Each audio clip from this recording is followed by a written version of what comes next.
Welcome back to Building Character, where we figure out how to play as your favorite fictional characters in Dungeons & Dragons. Remember to like and subscribe for quieter companions next time you play.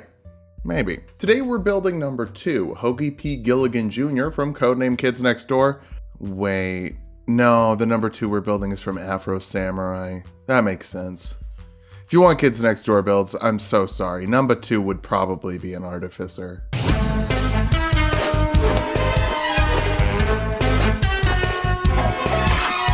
Let's start off with our goals for this build. First, we need to cut through anything with our amazing samurai sword. Next, we need to be fast enough to cut bullets in half and rockets in half, then not worry about the explosions from the aforementioned rockets. Finally, crowd control. We need to fight a bunch of people at the same time and have an attack for all of them. For stats, we'll be using the standard point array from the player's handbook. Roll for stats if you want, just keep your dexterity and wisdom high. Dexterity will be number 1. Afro does that whole pull the sword out, put it back in, and then the dude behind you slides in half thing that like every anime character does. It means you're quick. Wisdom next. Your reflexes are the best in the land. Maybe second best, technically. Strength after that, you toss the people through walls. That's some serious athletics, even if we're mostly going to be using dexterity for our attacks. Follow that up with constitution, you take a lot of punishment and keep on trucking. Intelligence is a little low. You didn't exactly get a proper education, but we'll dump charisma. You're really not much for conversation. Afro is a human. You could make him a warforged if you want. You could always do whatever you want, actually, but on the official 2-luck sheet, he'll be a human. Also, join the Patreon for sheets, $5 a month. Pretty good deal. Variant humans get a feat. The alert feat adds 5 to your initiative rolls, and you can't be surprised while you're awake. Also, nobody gets advantage on you if you can't see them, so everybody coming for your headband won't be able to ambush you. Bump your dexterity and wisdom with your 2 free points. Take perception for your skill of choice and the outlander background for athletics and survival skills, so you can wander all about, drifting around and being mysterious and whatnot, all that lone wanderer crap. Kick things off as a monk, letting you grab 2 skills from the monk list, like acrobatics and stealth, to take advantage of that dexterity modifier. You also get martial arts, letting you make unarmed attacks that deal 1d4 using your dexterity modifier, and you can make an unarmed attack after you make an attack as an action with either a monk weapon or an unarmed attack. A short sword is the swordiest thing that can be a monk weapon for now. It deals 1d6 piercing damage. We'll get something a bit more katana-esque in a second. You can't use this while wearing armor, but don't worry, you've got unarmored defense to make your AC 10 plus your dexterity and wisdom modifier while you're not wearing armor, which will get pretty busted later. Second level monks get key points they can use to do cool samurai stuff like Step of the Wind, which lets you dash or disengage as a bonus action with doubled jump distance for the round. Unlike most of our monks, we're not dropping our strength, making you a very good jumper. Patient Defense lets you dodge as a bonus action, giving enemies disadvantage to hit you and giving you advantage on dexterity saving throws to keep yourself alive and get your vengeance on. Flurry of Blows lets you make 2 unarmed attacks instead of 1 as a bonus action for when you really need to beat someone down quickly. Speaking of quick, you also get unarmored movement, making you quicker when you're not wearing armor, so you have another reason to keep it light.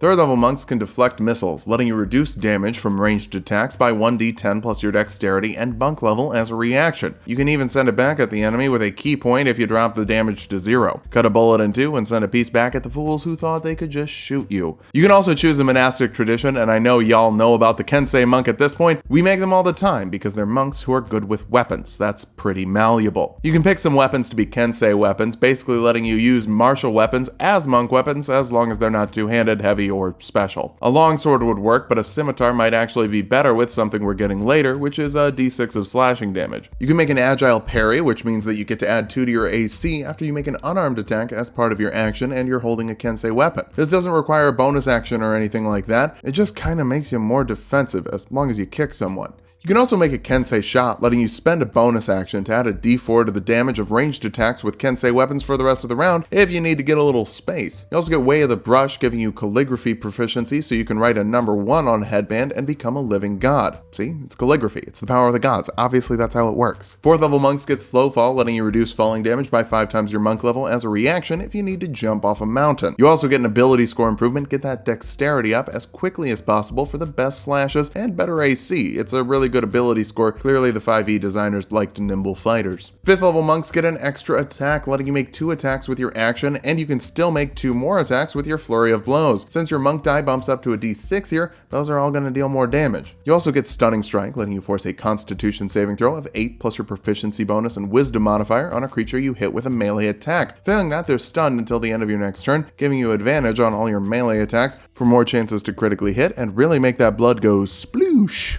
6th level monks get magical, and Kensei monks get even more magical, with ki-empowered strikes and magical Kensei weapons to make all of your attacks magical as long as they're unarmed or using a Kensei weapon. Which, don't do attacks that aren't those things. Why would you need to? You also can make a deft strike, letting you add your monk die to the damage of one attack per round with a key point when you really need to cut someone down quickly. 7th level monks get evasion, meaning that you take half damage from failed dex saves and no damage from successful ones. Rocket launchers are no longer an issue unless your DM says they're intelligence saves, but if they do that, they're clearly just metagaming to hurt you. Drop that campaign. Your DM shouldn't be rooting against you. It's a collaborative storytelling device, not Josh makes his friends angry for 3 hours. Josh, you jerk. You also get stillness of mind, letting you end an effect of charming or frightening as an action. Afro's a pretty chill guy, so keep it cool. 8th level monks get another ability score improvement so we can cap off our dexterity before we start multiclassing, and yeah.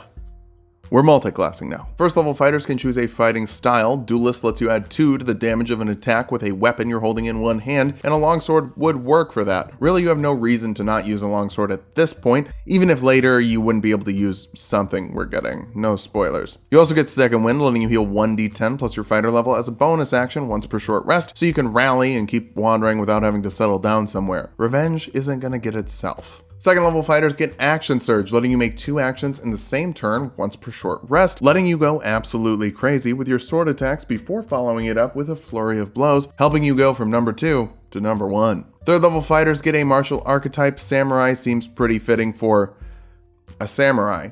I don't know why.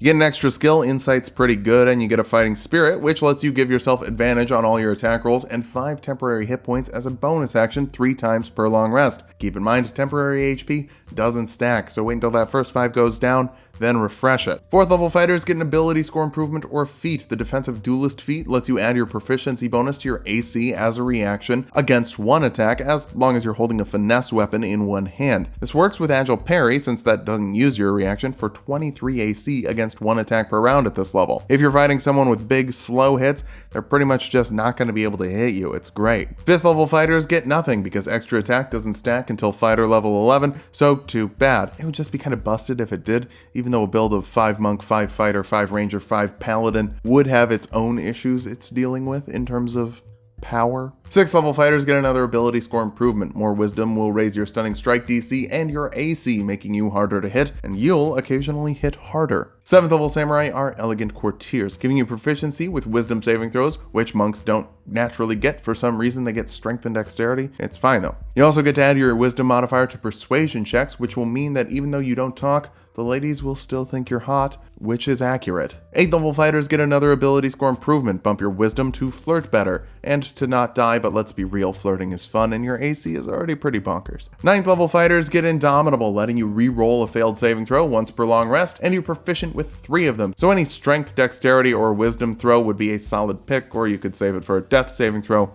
Up to you. 10th level samurai get tireless spirit, meaning that if you roll initiative with no uses of fighting spirit left, you gain 1. The temporary HP you get from those also bumps up to 10, which is basically an extra hit you can take from like a normal fighter, obviously. Like liches and dragons are going to hit a little bit harder. 11th level fighters get another extra attack, and this one does stack for 8 attacks in one round with an action surge and flurry of blows, hitting every single jerk who thinks they can take you down. Doug thinks he's the 2nd best fighter in the world. You're not even sober. Get your life together, Doug. Our capstone is the 12th level of fighter for an ability score improvement. Cap off your wisdom and round up your strength because you can. Odd numbers are bad numbers, and those odd numbers have been bothering me since the build started. Now that we've hit level 20, let's figure out how viable this build is. First, you are hard to hit. Pairing defensive duelist, agile parry, and patient defense to give enemies disadvantage to hit 28 AC on the first attack and 22 on all their other attacks. You're also able to pump out the damage, mixing flurry of blows with extra attack and action surge to deal 8d6 plus 52 damage in a single round, and you can spread that out to 8 different people if they thought surrounding you was a good idea. Finally, you're very mobile, with Step of the Wind and unarmored movement giving you crazy speed and jump distance. For weaknesses, all of your pros use a bonus action, and you've only got 1 of those per round, so you actually have too many options. You're also lacking charisma, and sure, your wisdom will make up for it when it comes to persuasion, but that's not helping you out with saving throws, so you could get banished. Finally, you've only got 8 key points, meaning that you could be out of the fun stuff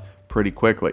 but fights against Afro tend to end quickly, usually with a pile of bodies next to you and a cold lemonade in your hand. Hack the baddies up and get your revenge. Just remember, it's a long way down from the top of the mountain.